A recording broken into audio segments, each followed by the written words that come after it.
Well, lead legislation. Lawmakers are trying to unlock millions of dollars to fix a major problem in New Orleans. And we're talking about lead pipes right now. That funding cannot be fully used because of state law. WDSU investigates reporter Cassie Sherm live with what's being done to change that. Cassie.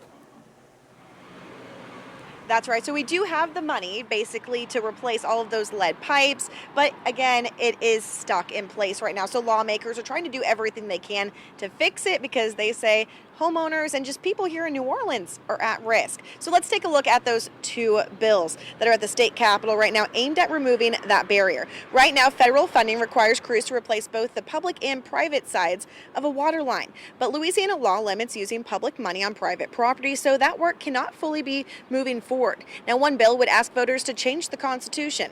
The other would let cities move ahead even if that vote does not happen.